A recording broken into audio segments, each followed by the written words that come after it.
What's up, guys? Welcome to Bears Talk today with a different format after the Thanksgiving holiday. The Bears played yesterday against the Lions, and even though they didn't come up with a win, there was a lot of great things that we had, Mike and I had seen from that game, but also at the same time, we lose in the most egregious fashion. And today we're going to break it down, and hopefully it's not going to be a too negative episode, but Mike, just give me a recap on the game and what did you think, you know, the good and bad, like what are the pros and cons that you saw from yesterday's game? So I think the first con was that I think the Bears missed the bus ride to Detroit in the first half. They Yeah. didn't really show up. It was pretty insane that we didn't have a first down. And to their credit though, the Lions were marching up and down the field. I mean, it felt like it was like Lions 8 minute drive, Bears three and out. Lions Hmm. 7 minute drive, Bears three and out. Yep. And to only be down 16, yes, that's a lot, but it did keep them in the game because they did make Detroit kick field goals in the red zone. And Hmm. we saw earlier in the year their only loss was to Tampa, and the reason they lost to Tampa was because they weren't able to convert in the red zone. So I thought the Bears did a good job there. But Hmm. I didn't really have much hope at halftime because the offense looked anemic. They looked like they couldn't move the ball. Yeah. But the biggest pro, not only of this game but of this season, was Caleb Williams. Caleb Hmm. Williams comes out in the second half, throws 3 touchdowns. He looks like he had a new fire under ignited him, and he was going to do everything in his power to let the Bears win this game. And Hmm. withholding the last drive just for a second, I thought all game, he kind of he never gave up. He kept pushing, he kept pushing the ball down the field, and the Bears were in a spot where the Lions knew they were going to throw. Right, the Bears Hmm. completely abandoned the run game. They didn't even try to run the ball that second half. But Caleb was able to still make plays and put them in a position to win. And even on that last drive, he made a lot of heroic plays. There was the fourth down that got called back, before there Hmm. was the pass interference. So I was very encouraged by Caleb Williams. And again, I thought Keenan Allen had a great day. DJ Moore made big plays. Roma Dunze got involved a little bit as well. So I was encouraged by the offense in the second half of that game yesterday. No, I mean I was too. I think overall, in that first half, you're right. It was very depressing, and I thought at first I was like, "Oh, this seems like what we predicted on a couple of days ago on Tuesday." Mm-hmm. But in that second half, I mean, he actually gave us hope, and I think that's the biggest thing that we want to see from our number one pick is being able to show confidence when you're down 0-16 and in the half, or you're trailing by a large deficit. Can you come back in the second half and win the game? I think I saw this on a Chiefs game earlier this year that they're a better second half performing team than Oh they are in yeah. the first quarter. So when you look at stuff like that, you have to understand that football is a game of two quarters: first and second, third and fourth. So for him to be able to a still manage, even though he took a couple of hits, to still manage to reach those receivers downfield. I mean, especially the pass to DJ Moore in the second half, that touchdown. Mm-hmm. Oh my gosh, that was precision. Yeah. So And go ahead. well, I was saying we were talking about how he hasn't been able to hit those deep shots and hit those guys down the field. And in a money spot late in the game, he hit DJ Moore right in stride, which I thought that was crazy. Also, I forgot to mention that he did this despite the fact that he almost tore his ACL on that one Yeah. play with Jack Campbell. I Hmm. mean, he Yeah. needs to slide, don't get me wrong, but the way he fell, I thought it was awkward. And I Hmm. thought, uh oh, here goes the season. But Yeah. no, he the next play comes back, throws a dot to Keenan Allen for a touchdown. So Hmm. yeah, he showed a lot of grit today. Yeah. So I mean that it's great to see our quarterback progressing, and I think definitely to do it against one of the, I would say, the best team in the NFC against a defensively uh, a juggernaut like the Detroit Lions is a huge compliment. I mean, I thought they were gonna run away with the game, and they didn't do that at all. I mean, to only I mean, I'm speaking credit to the defense, but to only be able to hold them to 23 points and to get a fumble, I believe, out of Jameer Gibbs, if I'm not Yeah. mistaken, Yep. that's huge. To do it against them, and I know in the comments when I posted this on our other socials, they were saying, "Oh, we're injured," but I'm like, the Lions, besides us, every other team that they faced, it seemed like they were just running away with the game. And with this one, I mean, you could technically say they were running away with the game in the first half, but that second half, I mean, they look like they're pretty human. Yeah, well, like I said, like yes, if you look at, I think they showed the stat like they had like 22 minutes of possession time in the first half. They outgained us by like 200 yards. Statistically speaking, on most categories, they were dominating the game, but it was only Mm-hmm. 16-0. So the game was within reach. And again, I give credit to the Bears defense for keeping, that leash, not letting that leash get too long where, all right, the game's over. It's, Yep. 27-0 at halftime. The game's over at that point. 16, Mm-hmm. that's two possessions, right? And so Yeah. the Bears were able to claw their way back in. But I don't think maybe Justin we can go any longer in this episode without talking about the absolute buffoon that we Blunder. have as head coach. Yeah. I mean, that Driving was just. driving down the field, Caleb had been getting him into position to win the whole drive. Mm-hmm.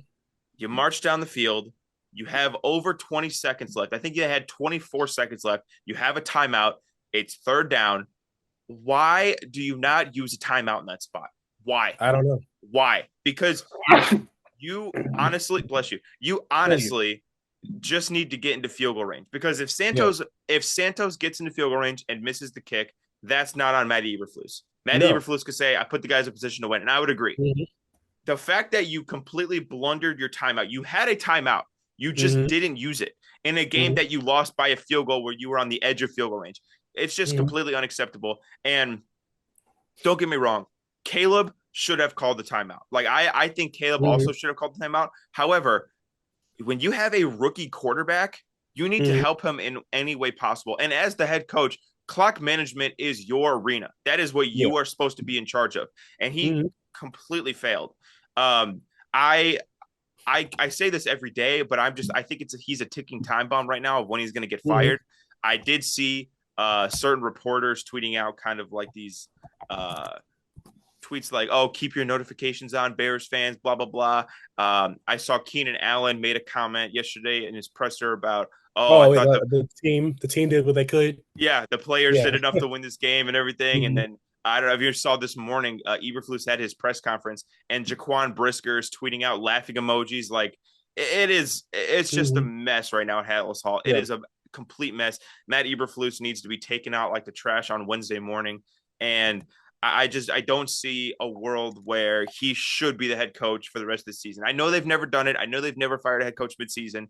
Mm-hmm. They need to. The team's falling apart, and you could say, well, he can only do so much damage for the rest of this year, but he could affect the players' mentalities going forward, like the DJ Mm-hmm. Moores and the Caleb Williams. Like those guys are going to be here next year. Matt Mm-hmm. Eberflus is not. Um, No. Also, I think it's just a good idea to just see what you have in Thomas Brown as a head coach. Clearly, he's Mm. given this offense a bigger spark than Shane Waldron did. So it's a complete mess right now. I'll check Twitter, but as far as I've seen, nothing has changed since this morning when I checked a couple Mm. hours ago. No, and I agree. Nothing has. I haven't seen any big reports either. And I think one of the biggest things also as well is his quote. Right? He's like, "I thought we did nothing wrong," and I'm like, "Are you sure about that?" I mean, when I was watching that live, it was something that I was like, it happened so fast, and I'm like, "Wait a minute, we're out of time." So I actually went back, like 30 seconds of the actual play, and I'm sitting here like, "So wait a minute." We decide to not call timeout. We shave what about 20 to 30 seconds extra, Mm-hmm. and then the play that you come up with is an overthrown play. Yeah, I don't understand that. And for Matt Eberflus to come out here and say that he defends it just makes him look a lot worse. And I'm just wondering how much more damage does Ryan Poles want to keep creating? I mean, listen, I know this season is pretty much over, but if you want to be able to have us Bears fans be able to be like, you know what, year one of Caleb Williams was not the greatest, but at least we were able to fight and win games. Matt Eberflus cannot be at the helm of this offense. And you made a good point that I actually wanted to talk about. So I guess let's say I'm not going to say if, but when Eberflus gets fired, obviously, do you think OC offensive coordinator Thomas Brown would move up to head coach? Would you want Poles to find somebody else during the midseason? How do you think if you're the GM, you should be able to manage that for the rest of the season? I mean, I know the season is a wash, yeah. but you still want to be able to go out there and compete. Well, my worry about Thomas Brown, and I think that he definitely would be a candidate come January. My Hmm. worry about Thomas Brown is a couple of things. Number one, so inexperienced, right? I mean, you're talking about a guy who was formerly an offensive coordinator, got Yeah. fired and was terrible. And then for the Hmm. Bears, he'd only be the offensive coordinator for half the season. I mean, Yeah. our offense is much better, but it's not like we're scoring 40 a game, right? I mean, Yeah. Right. we're improving. Hmm. And I also do think that if Thomas Brown is in serious consideration, that means that none of the big fish, the Ben Johnsons, the, Vrabels, Belichick's, whoever, want to come to Chicago. And I would say that that's probably the McCaskies cheaping out on another head coach for Thomas Brown. Hmm.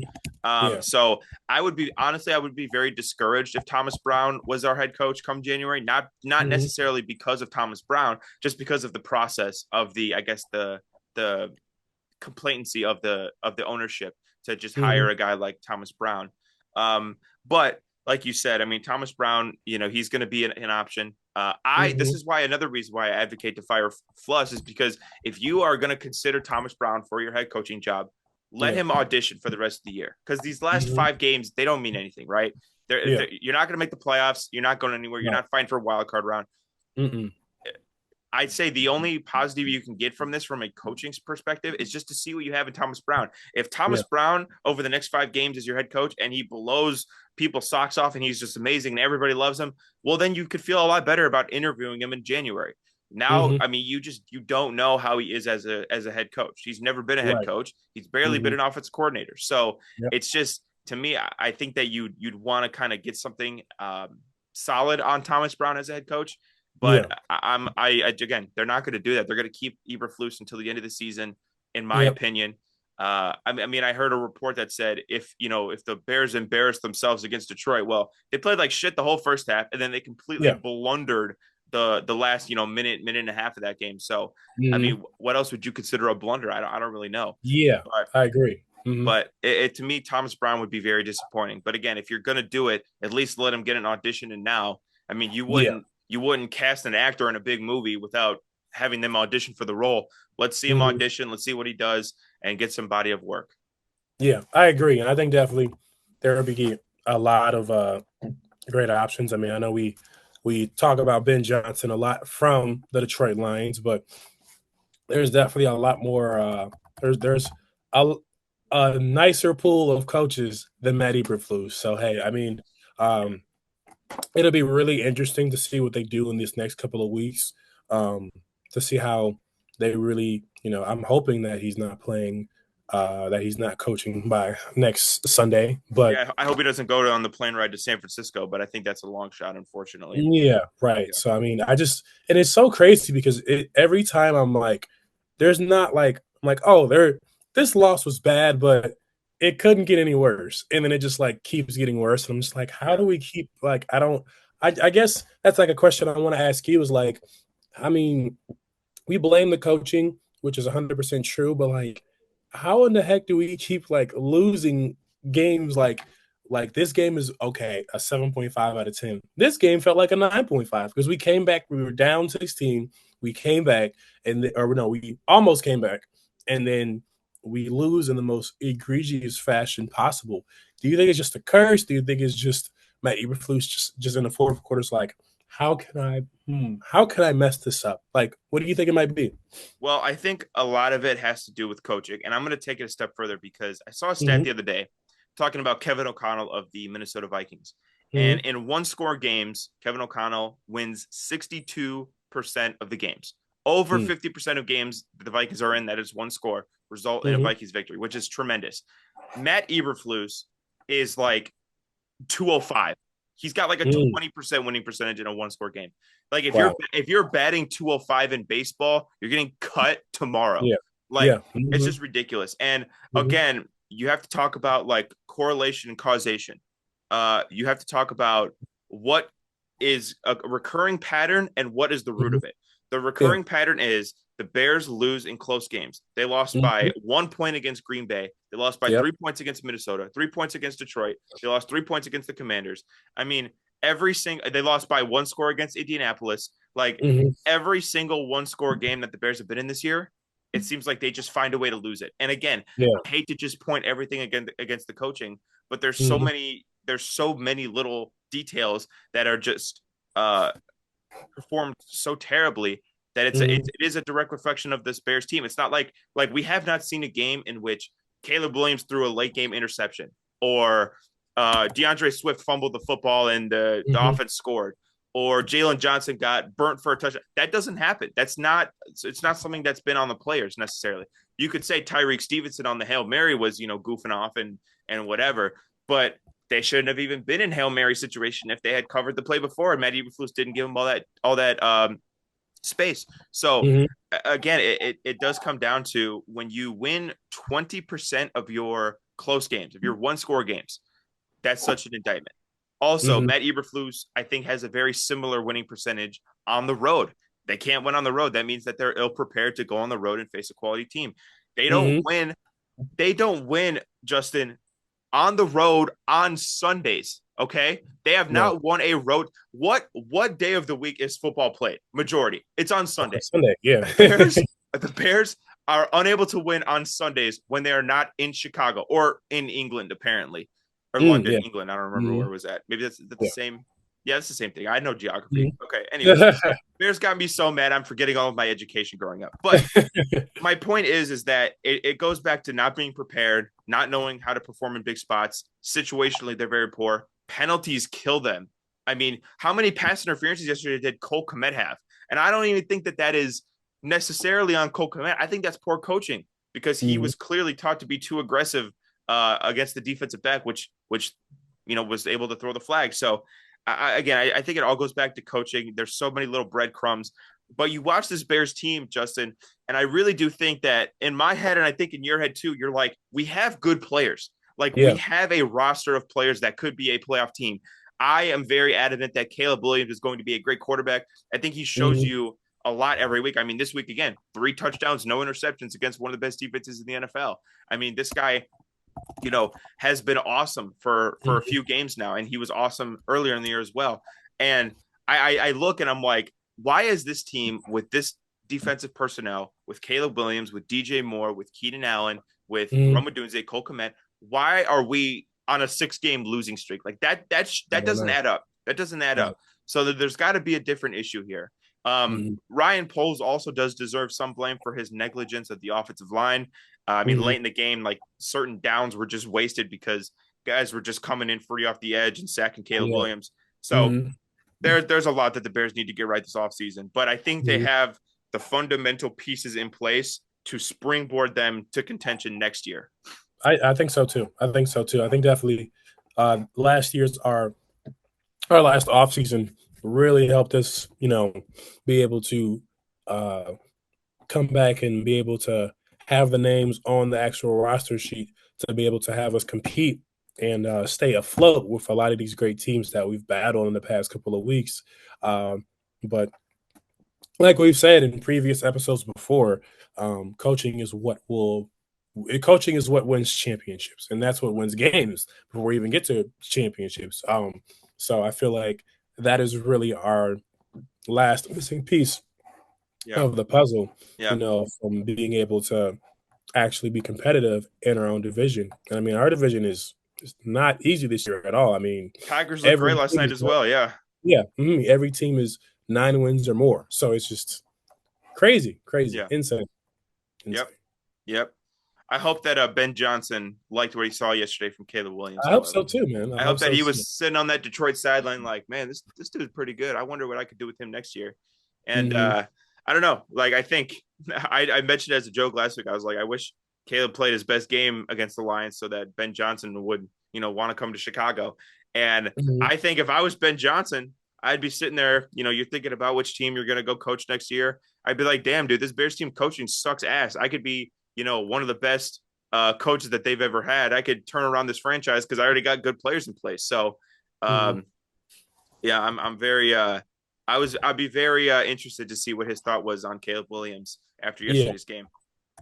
Of course. And I mean, speaking of Caleb, I did see one report where Caleb was like, "Oh, I was the one that didn't call timeout." Let's be real. You can, I mean, yes, you're a rookie quarterback, but also as well, like your coach is going to be the one that will Mm-hmm. call plays or make the big decisions. So I Yep. don't feel like Caleb really should have. I mean, I know what he was trying to do. He was trying to take responsibility for the loss. But listen, bro, this loss wasn't on you. This was not on you at all. Yeah, You don't have to say you were the main reason why we almost won the game, not yeah, your coach. Um, yeah. And so that's another encouraging thing for me is like Caleb throughout all of this turmoil, throughout all of this, you know, poor loss after poor loss after poor loss. mhm, Caleb always points the finger back at himself. He's like, I need to yeah, play better. I need to do this. I should have called the timeout. And I mhm, remember in the pre-draft process, and looking back, this was so stupid. And I knew it was stupid at the mhm, time, but people were still saying it. They were like, "Oh, Caleb's a diva. Oh, he's a crybaby. Oh, this, mhm, that, whatever." Caleb has been nothing but a professional. He's been a mhm, leader. He has been, a true like rock for this team. And I know there's some weird stuff with DJ Moore and Caleb earlier in the year. I think mhm, that was maybe a little overblown, but Caleb has been from just a dude perspective, just how he is as a man, as a teammate, as a leader. He's been everything I could have wanted. I think the guys clearly really really like him, and again the mhm, way that he stands in front of the media, takes accountability. And this is a rough season. Like yeah, he's had to get up at the podium after a lot of losses. Right? They've lost mhm. 8 of their first 12 games. Like that is not easy. No, And not at all. there has been a lot of games where he's played well, yet the Bears didn't win. And so I Mhm. think if you're Caleb, I think that just speaks to his character, and I'm very very happy that he's got a good head on his shoulders as well. No, I am too, and I mean, he's definitely matured and he's definitely progressed, which is honestly, well, what we all talked about in the beginning of the season was like, we just want his progression. I Mm-hmm, mean, yes, when we look back at this season and made our preseason predictions, I mean, obviously obviously we were biased and wanted the Bears to win all their games, mm-hmm, but to still see that there's progress, even though it's been a lot of terrible losses recently. mm-hmm. It makes me feel good as a fan to know that we actually have a quarterback who is willing, who is actually willing to be able to go out there no matter what uh, off the field issues or Yeah, no matter what locker room drama is coming in there. They yeah, still go in there, they perform, they do what they need to do. They're always encouraging their teammates. They're not blaming coaches. They're not pointing fingers at somebody else. mm-hmm, He's a model citizen, bro. And I mean, yep, I think that's something that um, we have not seen from a quarterback in a long time, yeah, and that's good. I mean, yeah. I think if it wasn't yesterday's game, it was Sunday's game where he broke the rookie passing I record. I believe it was this game where he broke our rookie passing record, which Oh, is this pretty game. sick. Okay. Yeah. Yeah, which is pretty awesome. He, So I mean, dude, he's on pace to break the single season Bears passing record, like rookie or not. He's on yeah, pace to break our passing record, which is insane, unreal. Yeah, which is unreal. so unreal. I will say another thing while we're kind of backing onto the topic of coaches. Hmm.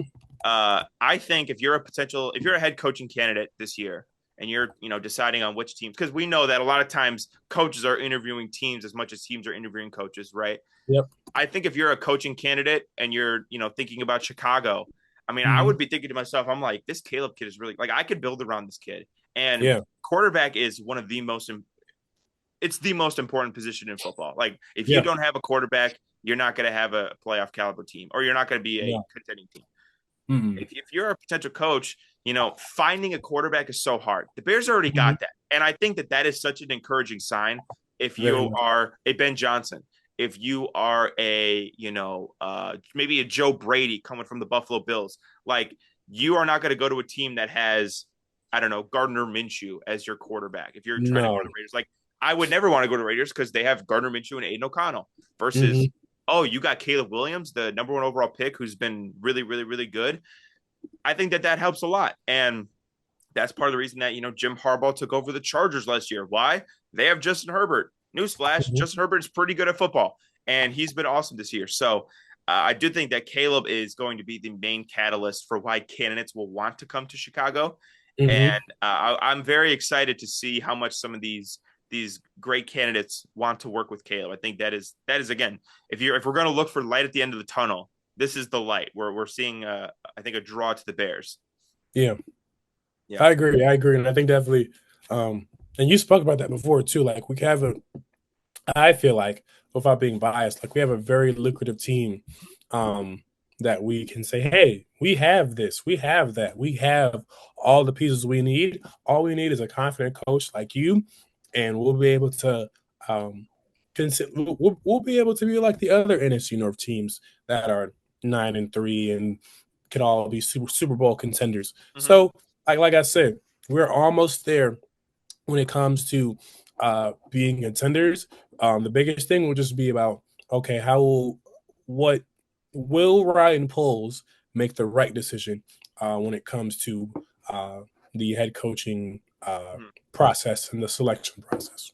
I don't know if you watch the Barstool podcast. Big Cat was talking about, he made a point, and I agree. He said this decision upcoming is the most important decision in the history of the Chicago Bears. Who Yeah. they hire as their head coach will determine whether or not we get the full, if we get the most out of Caleb Williams or not. And Mm-hmm. I don't think it's facetious to say, I sound hyperbolic.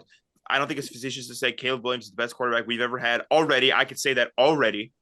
And so, because of that, and because we never get a good quarterback, the coach is going to matter so much more than any other coach we've ever hired, right? Mm-hmm. Yeah. If we hire a competent coach, I think the Bears are going to be set up for a year. Yeah, not a year. They're going to be set up for years of success. And Mm-hmm. if they don't, then you waste the biggest talent you've ever had at the most important position. So Yeah. it's a very, very important decision coming up for the Bears. Mm-hmm. Very important decision. So, I mean, I know they'll definitely take their time making this process for a permanent head coach. But do you have any? I mean, obviously we said like Ben Johnson. Do you have any other names that you think that might want to be the next Bears head coach? Well, I think Joe Brady's also interesting. I mentioned him. He's the Bills offensive coordinator. He came over. He actually got his name. He was the offensive coordinator of that 2019 LSU Tigers team with Joe Burrow and Jamar and Oh wow. Jefferson, one of the Mm-hmm. best Yeah. offenses in college football history. Then he went to Carolina. It didn't work in Carolina, but then again, who works in Carolina? Pretty much nobody. Yeah. That's a And death then trap. he went to the Bills. I believe he was their quarterbacks coach last year. Ken Dorsey Mm-hmm. got fired for being the Bills OC. He stepped in and he's been tremendous. Like he's been much better than Ken Dorsey was. So I think truthfully that he would be an interesting candidate as well. Mm-hmm. Yeah, I agree. I think he'll be definitely a good candidate for sure. So, and like I said, I think other names will, once we hit free agency, other names will kind of pull out the hat, that'll kind of come out of nowhere and be like, hey, I'm interested in the Bears. And I know another thing that we've talked about before that is going to be essential from the Bears front office and staff is being able to spend big bucks on the big names, right? Mm-hmm. We cannot be cheap. Um, it almost reminds me of the Rams a couple of years ago.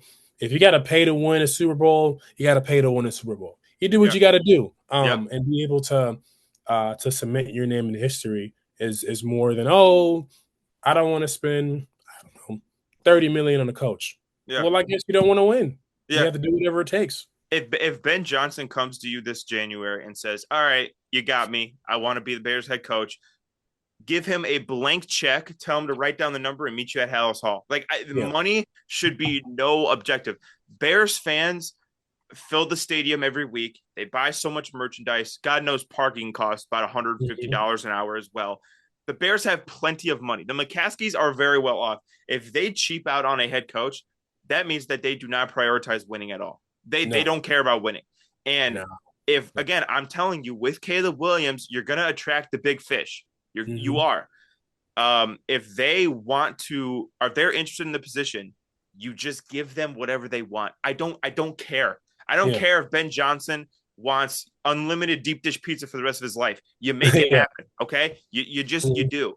And I would be very, very discouraged if it, came out in a report that Ben Johnson wanted the job, but then, oh, no, it didn't happen. They hired Thomas Brown or Mhm. they hired whoever. It's like, Yeah. just stop it. Just stop it. Just pay whatever you can um, to get this kid Caleb the best coach possible.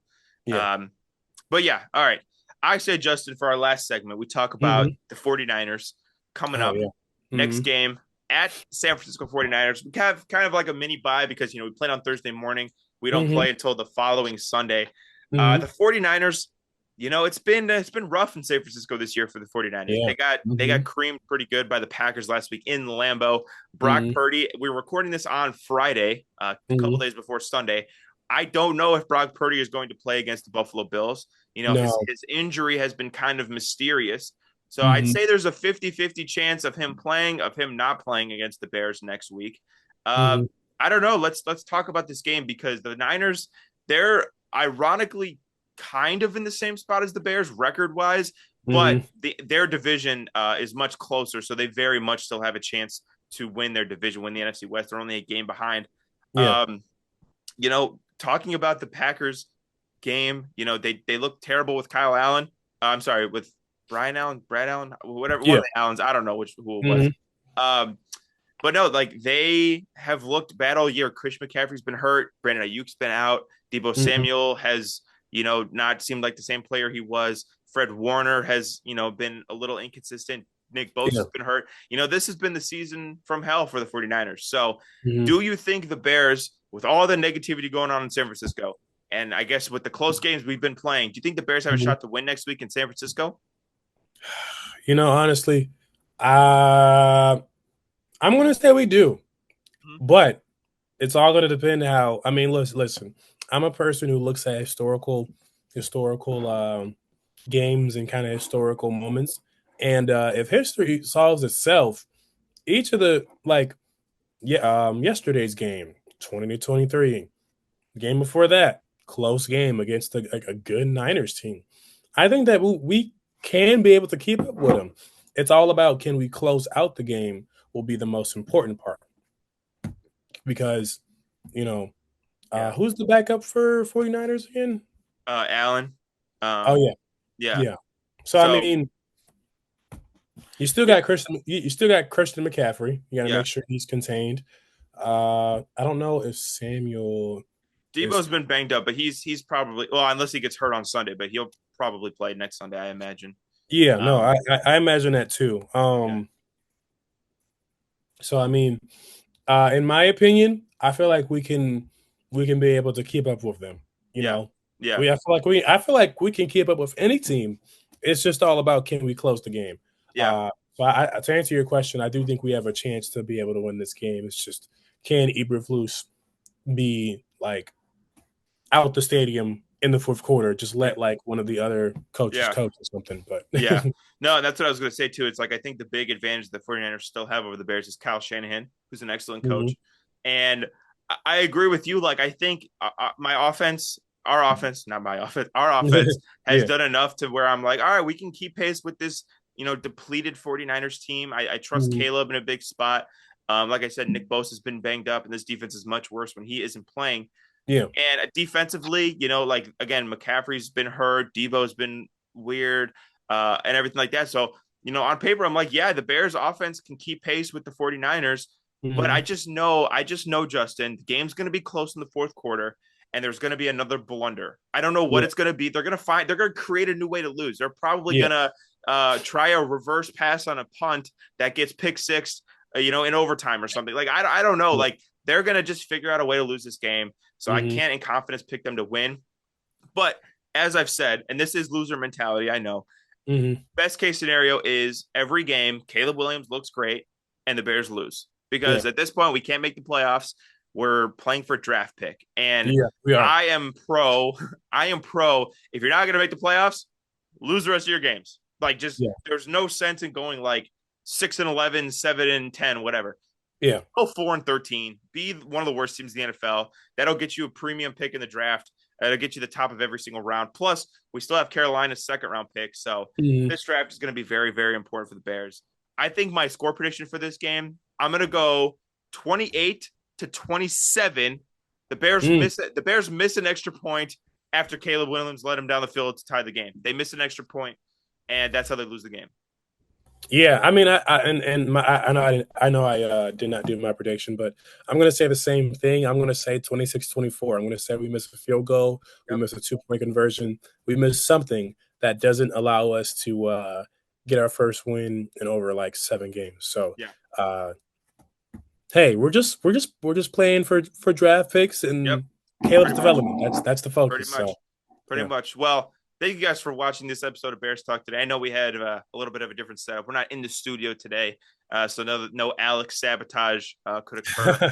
But no, thank you guys for watching. Thank you guys for all the support that you guys have been showing. You guys killed it on our last live stream on Tuesday Yes. with the Vikings game review. I don't know why I couldn't get that out, but I was trying to say thank you guys for everything. Don't forget to subscribe. And Justin, see them Yes. later. See ya.